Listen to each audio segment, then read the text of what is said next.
गर्भ में अगर कोई बच्चा मर गया, गर्भ से बाहर निकल कर मर गया, तो वो आहूतों की गिनती में आ गया जो कुंवारी अवस्था में मर गया। वो कुंवारा चले गया, आहूत हो गया, कुंवारी अवस्था में चले गए। तो पितर, आहूत, ये सब भगवान देवाधिदेव महादेव के पास आ गए और भगवान शिव जी के पास आकर खड़े हो गए। शास्त्र कहता है कि 1000 वर्ष निकल गया, पितर और आहूत भगवान शंकर की सम्मुख में खड़े होकर केवल दर्शन करते रहे। उन्होंने ना कोई मंत्र जपा, ना कोई साधना करी, ना कोई व्रत करा, ना कोई उपास करा, केवल शिव को एक टकी निहारते रहे, केवल बाबा का दर्शन करते रहे, केवल दर्शन।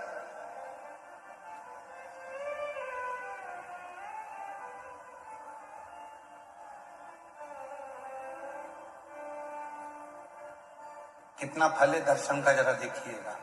1000 वर्ष तक पितर, आहूत, ये सब शिव जी का दर्शन कर रहे हैं। 1000 वर्ष बोले कुछ नहीं है, ना मंत्र बोला, ना तप करा, ना साधना करी, केवल भगवान का दर्शन किया, खड़े रहे बस भगवान के इंतजार में। भगवान के नेत्र खुलेंगे, बाबा हमको देखेंगे, देखेंगे तब हमें वर देंगे। शिव जी 1000 वर्ष की समाधि में लीन थे और बाबा देवाधिदेव महादेव जब 1000 वर्ष की समाधि में लीन थे, नेत्र खुले नहीं थे।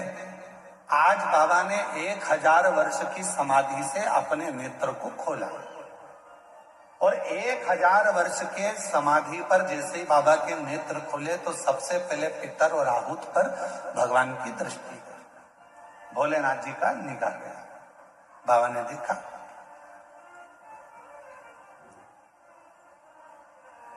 शिव जी ने पितरों को बुलाया, आहूतों को बुलाया और बुलाकर पूछा, क्यों भाई, क्या बात है, तुम यहां खड़े हो, क्या बात है?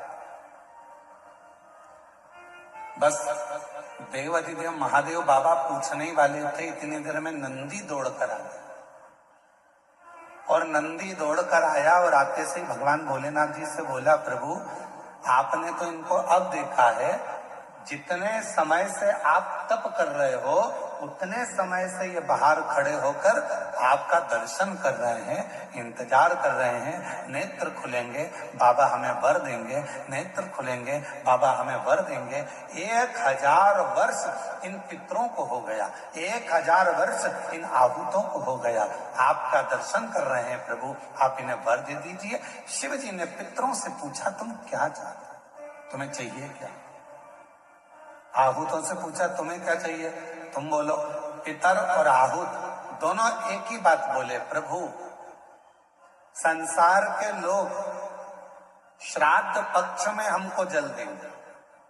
संसार के लोग जब श्राद्ध आएगा, 16 श्राद्ध 16 दिन के आएंगे, तब ब्राह्मण को भोजन कराएंगे, पिंडदान करेंगे, तर्पण करेंगे, श्राद्ध करेंगे, तर्पण में जल देंगे, तब हमको जल प्राप्त होगा, तब हमको भोजन प्राप्त होगा, तब तक हम भूखे रहेंगे। इसलिए प्रभु एक कृपा कर दो कि ऐसी कोई व्यवस्था कर दो कि घर के लोग, परिवार के लोग, कुटुंब के लोग, कोई भी प्रतिदिन या हफ्ते में एक बार कैसे भी उनके माध्यम से हमें जल प्राप्त हो जाए और हम तृप्त हो जाएं। भगवान देवाधिदेव महादेव ने वर दे दिया पितरों को, आहूतों को। क्यों चिंता करते हो? जब संसार का मनुष्य मेरे शिवलिंग पर जल चढ़ाएगा, वो जल बहकर जब नीचे की ओर आएगा और अशोक सुंदरी से स्पर्श कर कर आगे बढ़ेगा, उसी समय पर आपको वो जल प्राप्त हो जाएगा और सारे पितृ और आहूत तृप्त होते चलेगा। वो जल आपको वहां प्राप्त होगा।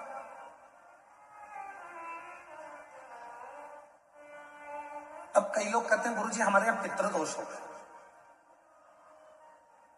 कोई कहते हैं गुरुजी हमारे यहाँ आहूत दोष हो गया, पितृ दोष हो गया, हमारे यहाँ ये दोष लग गया, हमारे यहाँ वो दोष लग गया। किसी ने बताया कि हमारे यहाँ कोई टोना कर गया, कोई ने बताया हमारे यहाँ कोई टोटका कर गया, कोई ने बताया हमारे यहाँ कोई ने विद्या कर दी, कोई ने कहा हमारे यहाँ ये हो गया। शिव महापुराण की उमा संहिता कहती है, जो भगवान शंकर को जल चढ़ाता है, जल चढ़ाते समय उसके जितने भी दोष हैं, चाहे पितृ दोष हो, चाहे आहुत दोष हो, चाहे वासुक दोष हो, चाहे कालसर्प दोष हो, जितने भी दोष होते हैं वो सारे दोष अपने आप समाप्त होते चले जाते हैं। और याद रखना, जो भगवान शंकर पर चढ़ा हुआ जल थोड़ा सा झेल कर लेकर आता है और अपने घर के दरवाजे पर छींटता है, दुनिया में किसी की सामर्थ्यता नहीं है कि कोई तुम्हारे ऊपर टोना कर दे या तुम्हारे को तकलीफ दे। किसी की सामर्थ्यता नहीं।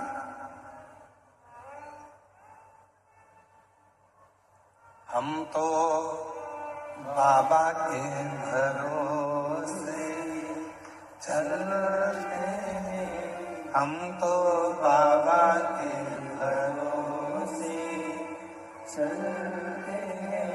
ये दुनिया वाले जलते हैं, ये दुनिया वाले, बोलो बोलो, जलते हैं।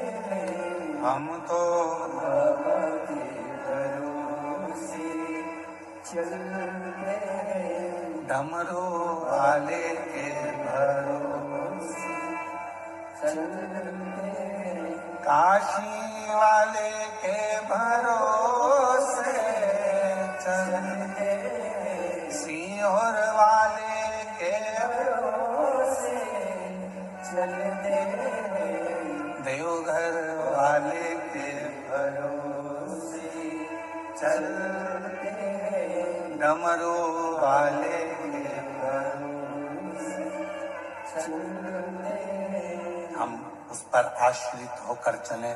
जब हम पूर्ण आश्रित हो जाएंगे तो वो हमको संभाल। क्या चाहिए मेरे भोले बाबा को?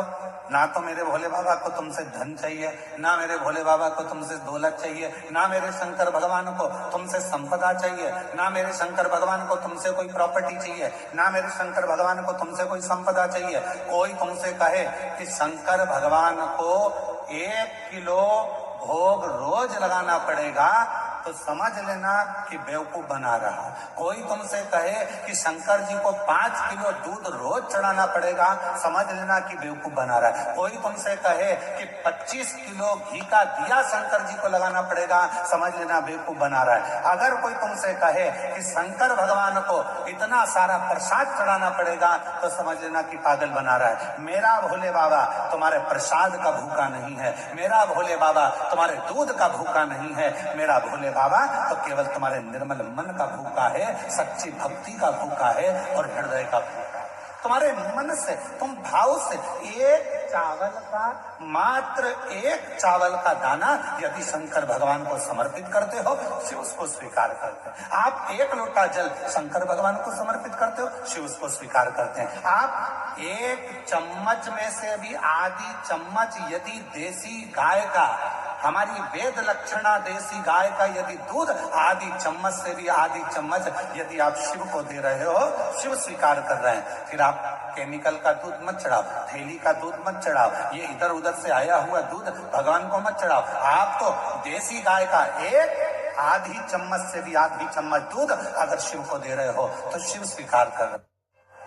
कहते हैं पूरे जीवन में, मनुष्य के शरीर में यदि 1 मिनट का भी शिव नाम हमारी जिह्वा पर आ जाता है तो हमारा संपूर्ण जन्म जो हमने मानव देह का लिया वो पूरा कृतार्थमय हो जाता है, धन्य हो जाता है।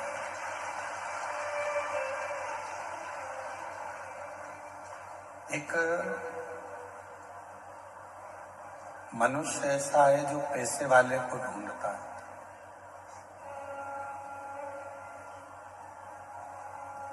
केवल एक मानव जो पैसे वाले को ढूंढता है, बाकी का ना कोई पशु, ना पक्षी, ना जानवर, ना कोई जीव, ना कोई जलचर, ना कोई थलचर, कोई ऐसा नहीं है जो पैसे वाले को ढूंढता हो। पशु भी ढूंढेगा तो प्यार करने वाले को ढूंढेगा, पक्षी भी ढूंढेगा तो प्यार करने वाले को ढूंढेगा, जानवर भी अगर ढूंढेगा तो प्यार करने वाले को ढूंढेगा।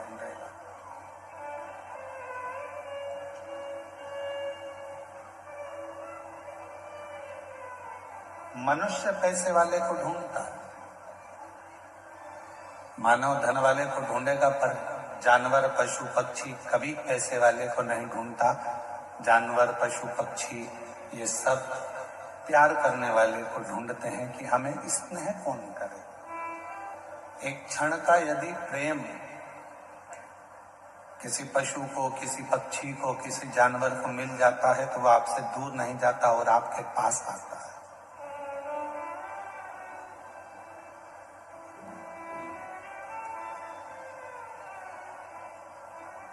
वो आपसे दूर जाने का प्रयास ही नहीं करेगा। आप खुद प्रैक्टिकल कर कर देख सकते हो कि जब हम किसी जीव को स्नेह करते हैं, प्यार करते हैं, प्रेम करते हैं, कोई छोटा सा कुत्ता भी है, श्वान है, पक्षी है, पशु है, हम उसको थोड़ा सा प्रेम देते हैं और वो पशु, वो पक्षी, वो जीव, वो जानवर हमारे करीब में आता चला जाता, पास में आता जाता। बिल्ली का बच्चा देखो तो बिल्ली के बच्चे को प्रेम कर लो, थोड़ा सा हाथ फेर दो, थोड़ा सा स्नेह कर लो तो बिल्ली का बच्चा हमारे पास में आए, फिर वो हमको ढूंढता रहेगा। श्वान को देखो, कुत्ता को, तो कुत्ता को भी आप थोड़ा सा प्यार कर लीजिए, वो श्वान, वो कुत्ता भी हमारे पास में आता जाए।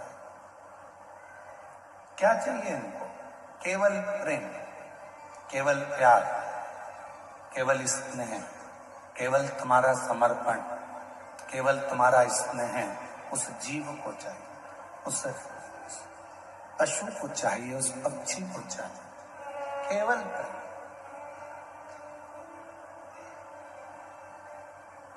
और वो प्रेम के बल पर आपके प्रति इतना समर्पित हो जाता है, प्रेम के बल पर वो आपके प्रति इतना समर्पण धारण कर लेता है कि फिर आपको दुखी नहीं देख सकता। मनुष्य धन के पीछे भाग रहा है, मनुष्य पैसे वाले को ढूंढ रहा है और पशु पक्षी जीव जंतु प्यार को ढूंढ रहा है। शिव महापुराण की कथा कहती है, भगवान देवादिदेव महादेव का चरित्र कहता है, यदि इस पूरे संसार सागर में यदि प्रेम के बल पर अगर प्रेम मिल रहा है तो समझ लेना कि तुम जिंदगी के सबसे ज्यादा किस्मत वाले व्यक्ति हो जिसको प्रेम के बदले में प्रेम मिला।